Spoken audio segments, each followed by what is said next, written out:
Well, good afternoon, everyone. This is Crafty Sue, and I'm dabbling in my resin jewelry, and I thought I would show you a couple little tricks after your resin set. Um, I have gotten some metal forms that can be used for either earrings, or because I already have the where you can put your jump ring in, or you can use them for pendants. Depending on the size, and some people like the big danglies, so I'm doing big danglies today. And the way I use these metal forms, since there's not a mold, so you want a level surface, and you want to put under it either plastic wrap or I think even aluminum foil would be fine. But if you have a blank kind of silicone form that you can sit and it's level, and you put these on there, then you do your equal parts of resin and hardener, stir it up really, really good. And if you want to color it, color it. I put glitter in mine. That's what I did. I put, I'm calling this my glitter collection. So after you pour the resin, take some glitter, sprinkle it on there, and then take either a toothpick or the stir sticks that come with your resin kit and stir it around in there. You can do the same thing with acrylic paint. You can swirl it and make it look like marble. It's really a cool effect, but just a little bit, because the more acrylic paint you add, the the more watered down it is, and it takes longer for it to harden. So we don't want to go there. This is another of my earrings that I'm going to make. Just put a little jump ring here, and then a second one, and then put the earring wire attached to it. But when you do the resin, and I just had one flat surface, and I did a bunch of these, as you can see. And so they're still kind of pliable. It hasn't fully cured. It takes 48 hours to fully cure some resins. Some longer, some not so long. So when you do your first batch, when it gets to where you can touch it and it's dry and it's not sticky or tacky, then pull it up from whatever you had it resting on, and then if it's still soft enough to use an X-Acto knife on, do that. So all I'm going to do is I'm going to trace around with the X-Acto knife, good sharp blade, around the metal frame as close as I can get it for each one. And let's see, I started this one, so I've got one side that I've already trimmed. It protects the metal too, which is really cool. Now I have a piece of wood underneath here. I need to see this. I have a piece of wood, just a piece of plywood, that I use because it's not going to hurt it for me to cut into it. So I'm scoring it with the X-Acto knife, and then I'm pulling it off. These pieces, don't throw them out. Don't waste anything. I have a bag just designated for these, and you're probably going to wonder, why are you saving scraps of resin that has glitter pieces in it? For coasters, for making a really decorative kind of plate or centerpiece for your table, so that, like for a hot plate kind of thing. And there's all different colors and glitters and paints and things in here, and just like a big collage of color and sparkle. So that's why I keep them. So I'm just going to go down the other side like that. And most of the times it just peels right off. If you score it deep enough, it'll come right off. Just like that.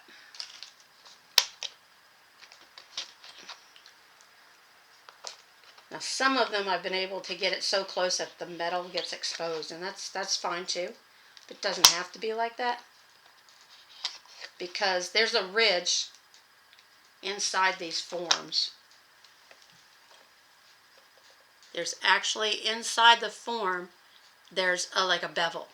And so when it sets, it attaches and glues itself to that bevel. So when you're trimming around the outside, even if you trim it down to the metal, it's not going to hurt it, and your resin part is not going to come out.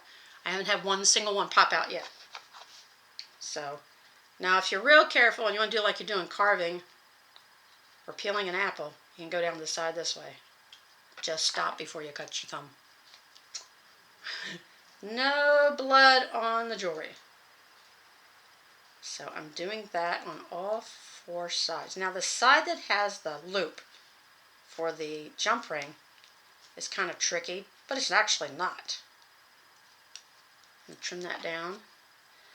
What you do is you trim to that circle where the jump ring goes. Just slice down to it. So I just took the X-Acto knife, I just went down to it, and then on the side, even though it's curved, I'm going to cut to that, and it pops right out. How about that? Don't do that on the other side. Now you're thinking, well, how do you get the jump ring in there when you've got resin that's plugging the hole? Oh, that's simple. All you do to get that out is you can do a couple different things. I use the point of the X-Acto blade.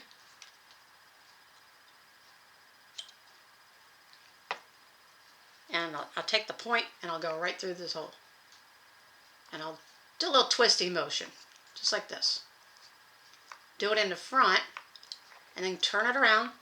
Do the same thing in the back.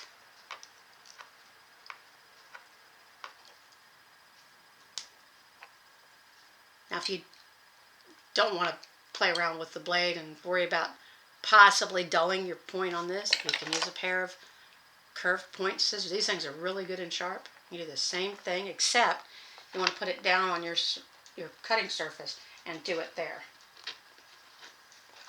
And it will dig that out for you. Same thing, turn it over, do it on the opposite side, on the back side.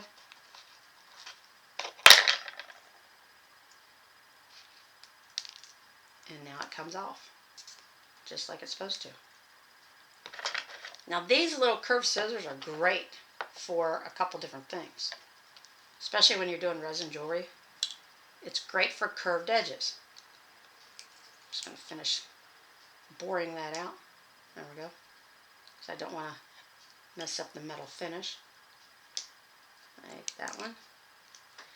So do I have a, yes I do have a curved one. So I have this teardrop shape, right? So since it's still in the pliable stage, these can cut really close. It's one of those little curved edge scissors. If you can see, they're curved. And go along the curve with those, and you just cut it. You might have to saw a little bit. Then you can trim it down with the X-Acto knife. But it cut this just great. So there's one earring done.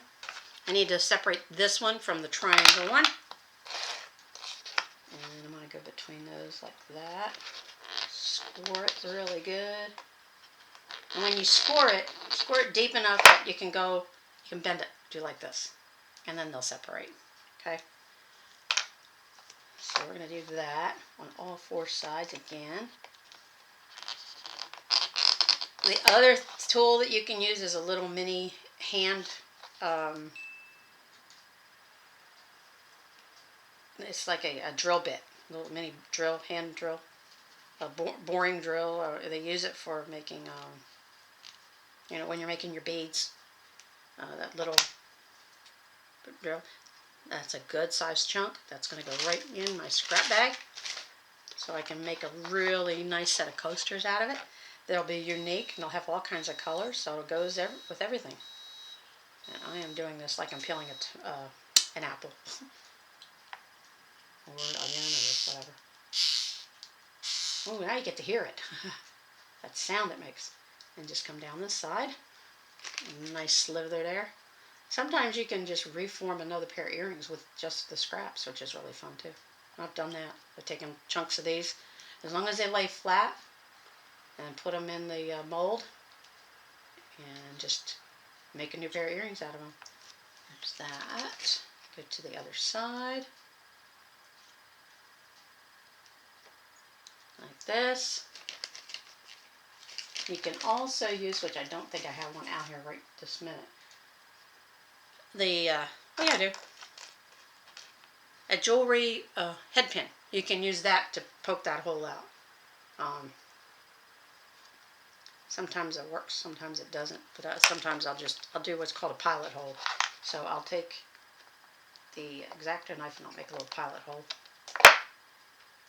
and then I'll push that little guy through there. If it doesn't go, then I go back to the old way, using the point, twist it around, get it good and loosened up in there. So, and then my blade comes out.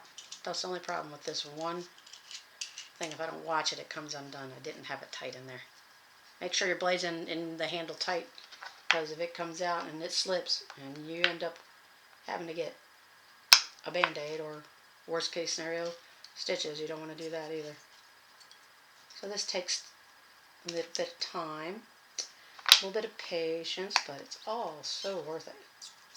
Now these have a silver metal encasing, and so I'm going to need silver ear wires. And I'm wondering what I did with my silver ear wires. Oh, I know, they're in the box over there.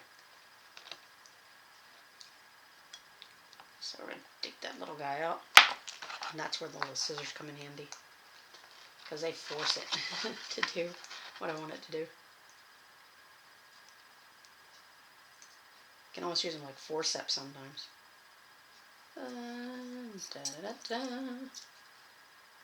And there, popped out. Good deal.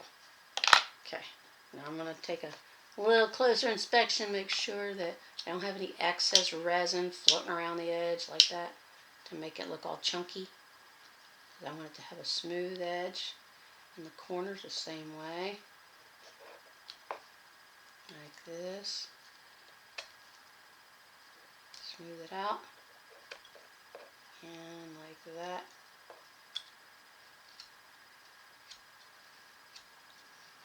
Now if you want to save it, if you make a lot of jewelry and you want to save a ton of money on jump rings, make your own. And you're thinking to yourself, make my own? How do you make your own jump rings?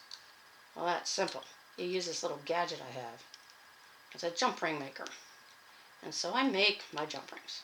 I don't buy them anymore, I just make them. And I make them out of non-tarnish wire. 16 gauge is best. And if you're wondering about gauges, the lower the number, the thicker the wire.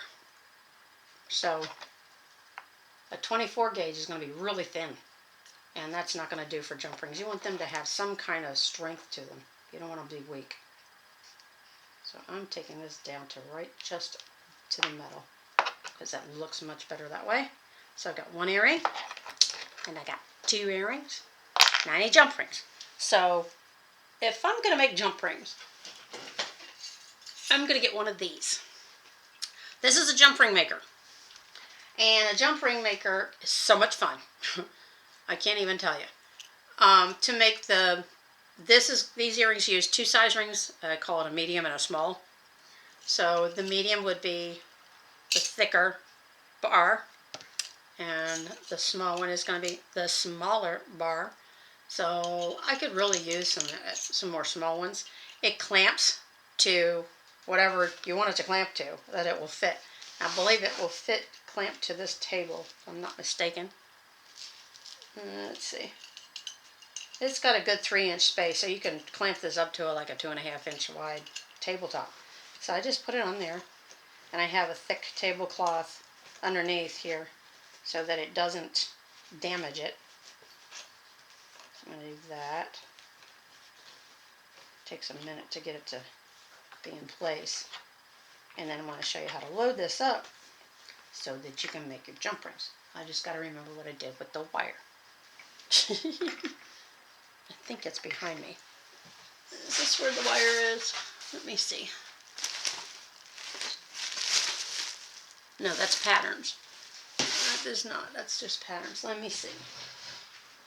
The wire is in a holder. Yeah, it's right here. Okay, so I need my silver. And it is in here. And make sure that it's the right size wire for making jump rings.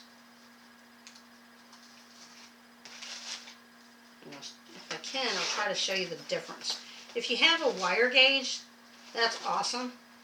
It helps out a lot, especially if you get wire and then all of a sudden, you know, you've taken the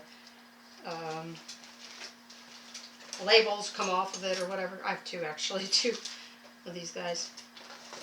And then this is a really heavy wire.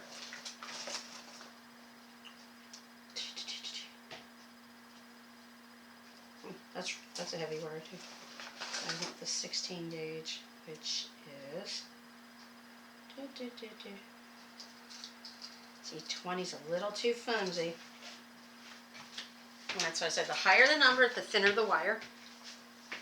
You use thinner wire for when you want to do wire wrap stuff.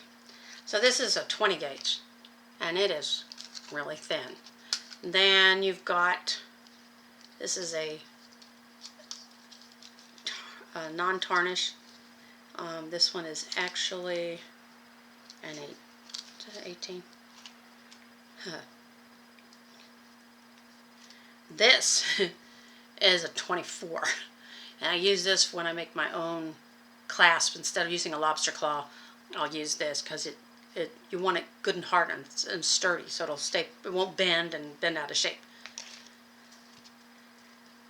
This is the wire that I use when I'm making rosaries, which is a excuse me. It's an 18 gauge, and then this is the 16. So the 16 is a little bit thicker. This is a non-tarnish, so this is what I'm going to use for my jump rings. And the way you do this is, you see how it has this bump here? That's where you kind of weave an X. So you take your wire, I'm going to take the cover off of this, and you put it in there, and you kind of do this little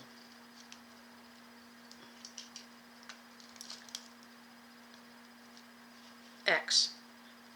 Just kind of make it, you go in, and then you make this little X and it comes out.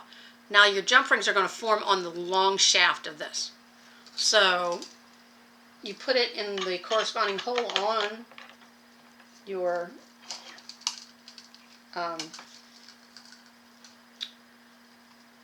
what you call it? Jump ring maker. I was outside in the sun. I don't think my brain's turned back on yet. I'm going to move this. And what you do is, you can turn it towards yourself or away from yourself, depending on if you're left-handed or right-handed. You can even put it in this way, like this. But if I put it in that way, you won't be able to see it form the jump rings. So I'm going to put it in the frame like that. This needs to be tightened. I'll have to get a screwdriver to that later. Sometimes, from using it, it loosens up, but that's the least of my worries right now. So you want to hold it, make sure that this is not going to let it slide around. And then you get it started. I always hold it to the back, because I'm left-handed, remember, you can do it the other way. And just start turning it. And have the wire hang down below.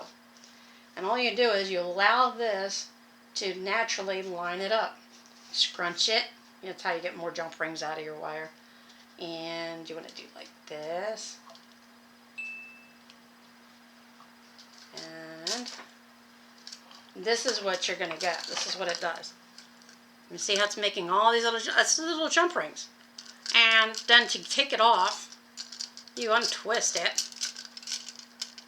Now I do something kind of funny. I'll do this by hand from this point because I don't like to waste wire because it's not cheap. And I will hand twist it around the other end. Just so I get a few more jump rings out of it. And go like that. Now there's a certain kind of wire cutter pliers that you need. And they better be out here. I'll be mad at myself. Alright, you guys. They're little blue handle things.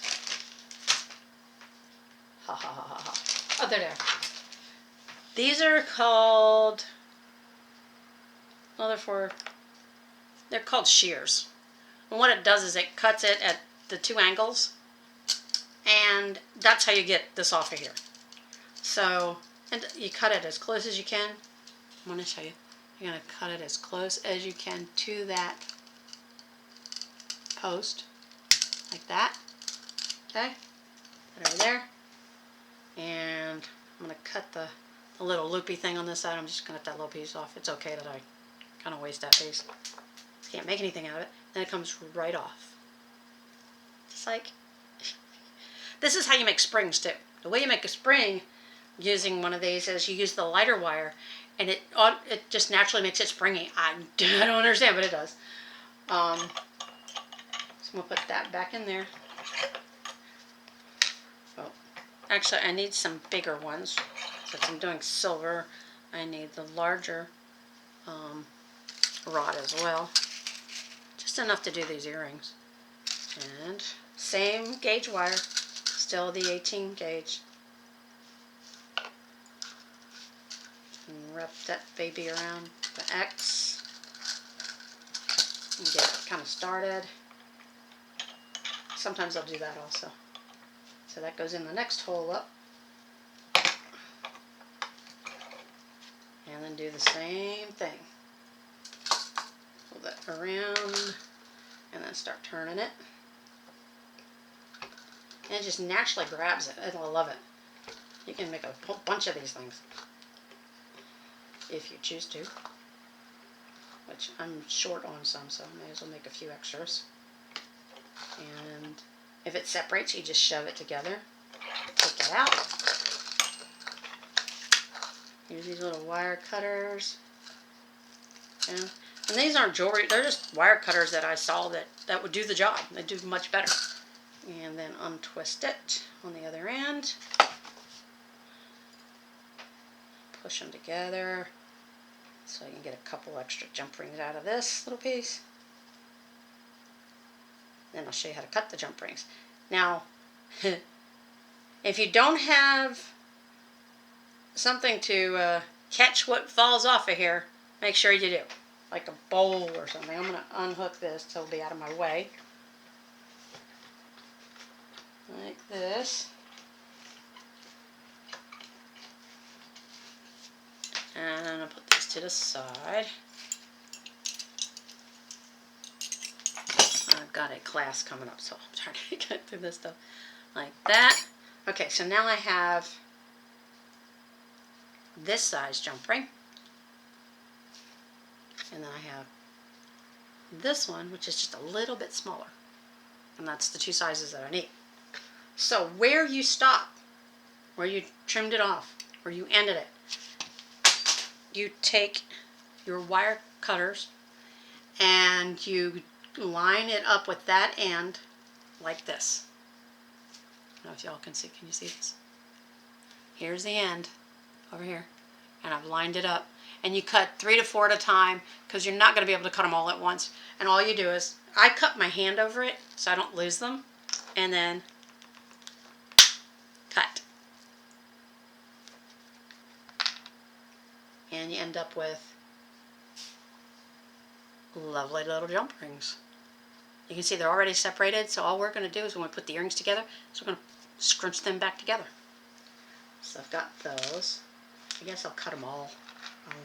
Got them here. And go like this. Yeah, cup your hand around it as you squeeze, and you hear it, and it cuts it. You'll know that you've used too thick of wire if you're struggling. You're like, I can't cut it, it won't cut. Because what it's doing is it's cutting two edges that will snug up to each other. Now you can use the jewelry jewelry cutter, but I like these because they're more ergonomic for me anyway, and they seem to have a lot better cutting ability than the others. So now I just need my silver ear wires that I have over here.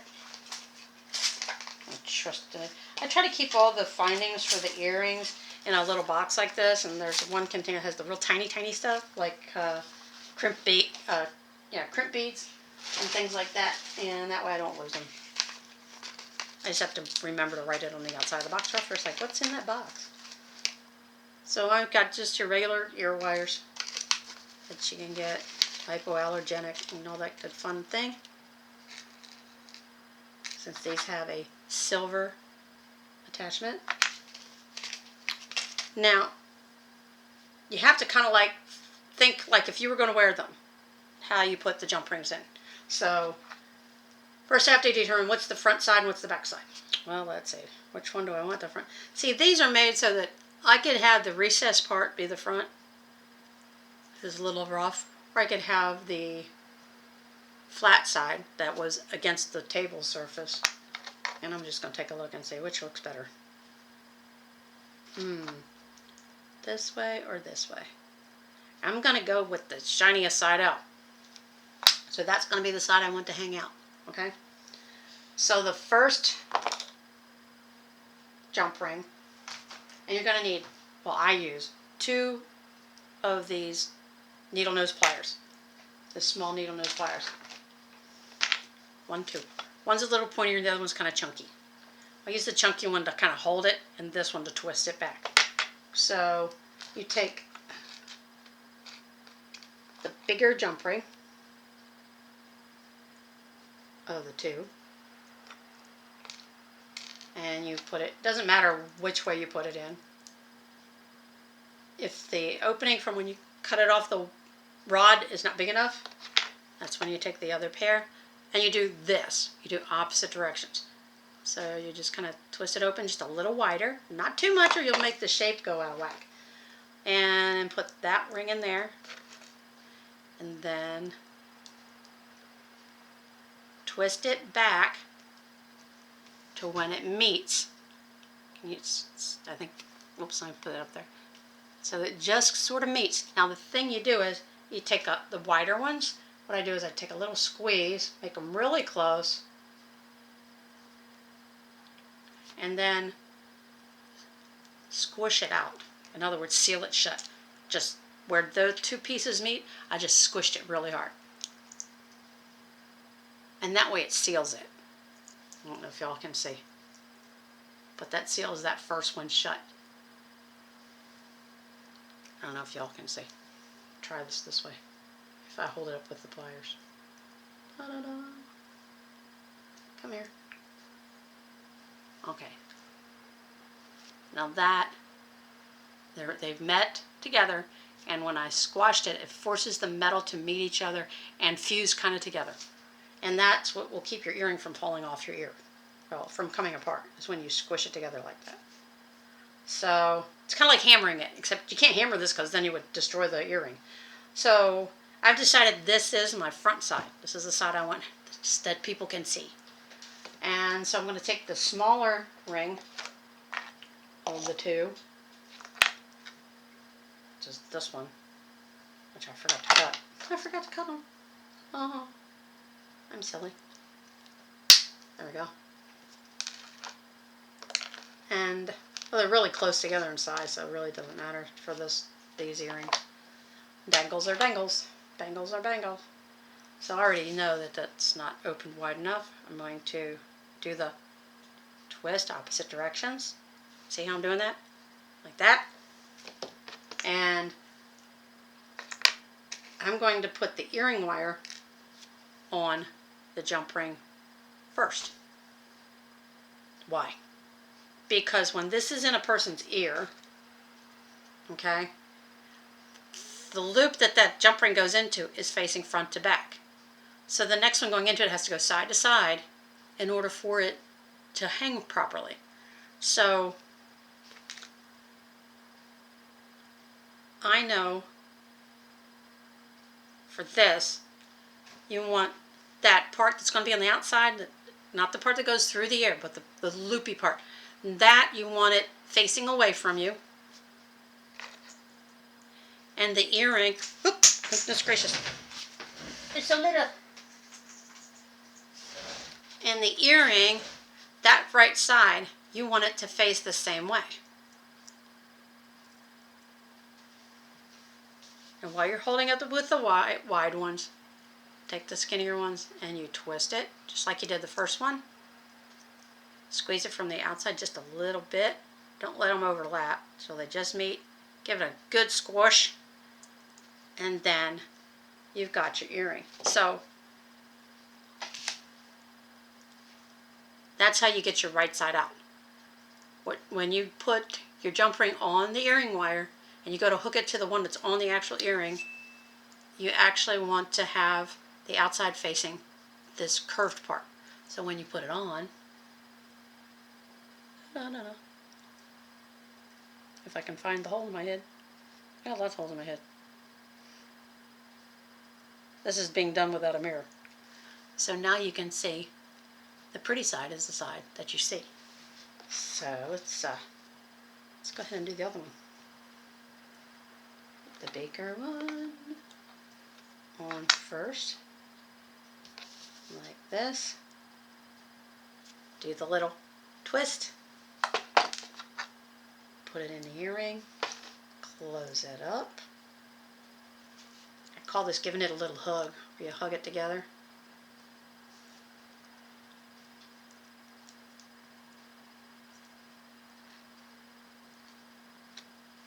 Da-da-da.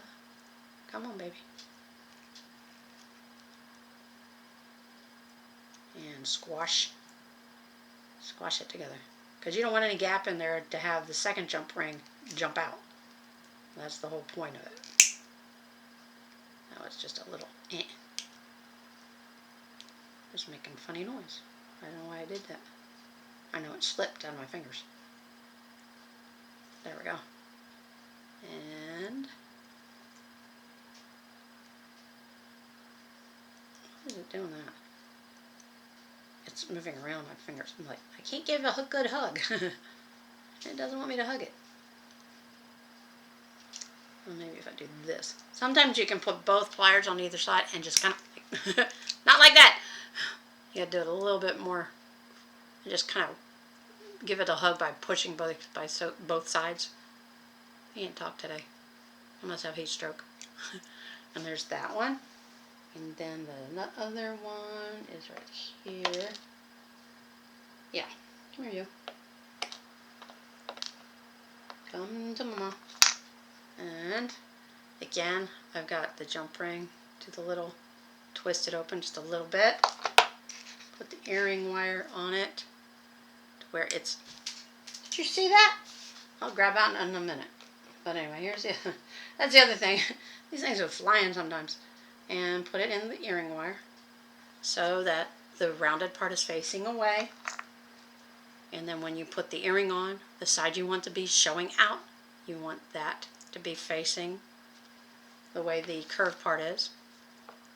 And my glasses are steamed up. That's why I can't see some of the stuff I'm doing. I actually need to get some new glasses because this close-up work, after a while. Don't worry, that was just it slipping off the ring because I was trying to give it a little nudge. Sometimes and having arthritis in one finger does not help. But it doesn't stop me from making them. There we go. See, I gave it the hugs from the top that way. And then I'm going to go here and squish. Squish together, seal it shut. Let's seal the deal. To make sure that the earring wire doesn't slip out, because the earring wire is actually very thin and it will slip through if you don't have it properly cinched up. There we go. Alright. So then this one. So you don't have to remember which is the left ear, which is the right ear. All you have to remember is where to put, which side goes to the curved side of the earrings. So there they are. Pretty side out, pretty side out, and so easy to make. If you've liked this video, and I hope you have, I got tons more jewelry ideas, and if you'd like to see some more, if you have any questions about, you know, making jewelry and that sort of thing. I even make rosaries, and they take a while, but it's so rewarding when you finish one. And give me a thumbs up for the effort anyway. And we'll do more about resin casting and how to play with that some more, so you can actually really have some fun making some really nice jewelry. Besides stringing beads, I'm going to cover that too, and some more little art tips. But I thought I'd do a little craft today. So if you've liked this video, please give it a thumbs up, share it with all your friends, and leave me a comment if you'd like to see something specifically, like how to color the resin, those kind of things. And by all means, subscribe so you can see more of the same kind of videos and new and different things that I come up with in this crazy brain of mine. But there's no rules, arts, and crafts in here. And can't wait to make another one for you, and we'll see you the next time. God bless.